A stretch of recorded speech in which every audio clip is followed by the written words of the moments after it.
Bilang apa? 082. Pilar, Pak. Pilar, Pak. Pilar, Pak Pak. Trenggono, pilar ya. Sip. Oke. Oke ya. Boleh. Baik teman-teman media semua, tadi saya bersama Wamen dipanggil oleh Bapak Presiden. Beliau tentu saya laporkan beberapa hal yang sedang menjadi sorotan publik. Salah satunya adalah soal pagar laut.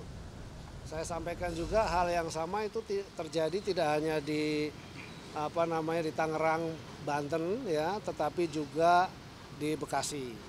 Nah, khusus untuk di Tangerang, Banten, saya laporkan bahwa memang kita temukan tidak ada izin. Jadi pada dasarnya sesuai dengan Undang-Undang Cipta Kerja bahwa pembangunan di ruang laut itu harus mendapatkan izin KKPRL. Jadi kesesuaian ruang laut. Ya. Jadi karena tidak ada, langkah pertama yang harus dilakukan adalah kan sesuai dengan aturan undang-undang. Jadi kita tidak bisa sembarangan. Pertama, kita lakukan yang namanya penyegelan. Setelah kita lakukan penyegelan, kita identifikasi siapa yang punya. Kan pada saat kita lakukan penyegelan kan nggak tahu nih siapa yang punya. Ya, secara yuridis kan harus ada yang mengakui siapa yang punya dan seterusnya dan seterusnya dan seterusnya. Tadi saya mendapatkan press conference juga dari Menteri ATR BPN bahwa sudah ada sertifikat yang ada di dalam laut. Saya perlu sampaikan kalau di dasar laut itu tidak boleh ada sertifikat. Jadi itu sudah jelas ilegal juga. Nah, artinya memang ini kan dilakukan proses pemagaran itu tujuannya adalah agar tanahnya itu nanti naik. Semakin lama semakin naik, semakin naik. Jadi kalau ada ombak datang, begitu ombak surut, dia ketahan. Sedimentasinya ketahan. Boleh dibilang seperti reklamasi yang alami begitu, ya. Jadi nanti kalau terjadi seperti itu akan terjadi daratan dan jumlahnya tuh sangat besar. Tadi saya laporkan kepada Bapak Presiden dari 30 hektar itu kira-kira sekitar 30 ribuan hektar kejadiannya.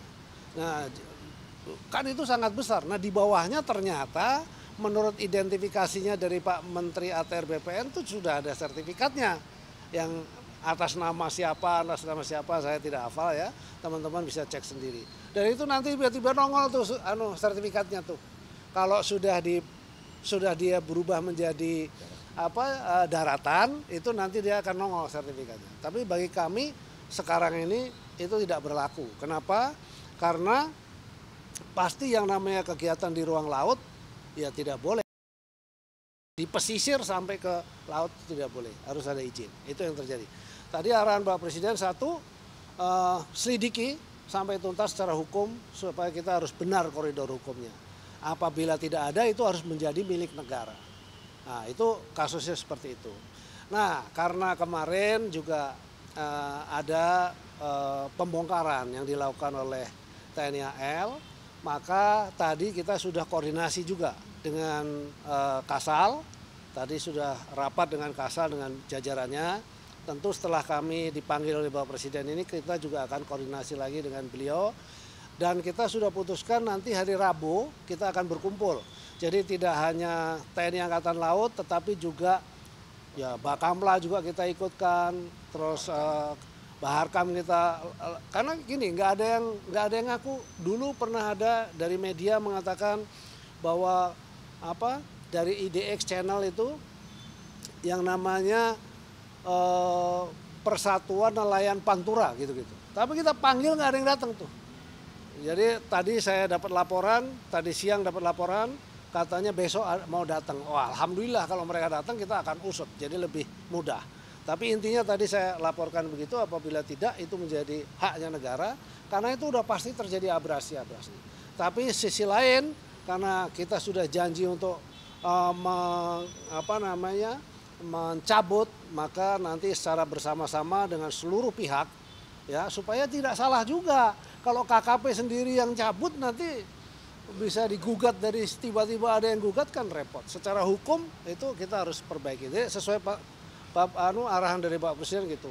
Pokoknya sesuai dengan koridor hukum dan kemudian saya bisa sampaikan di sini, Rabu kita akan bersama-sama dengan seluruh pihak dan pada saat itu kita akan bongkar. Demikian.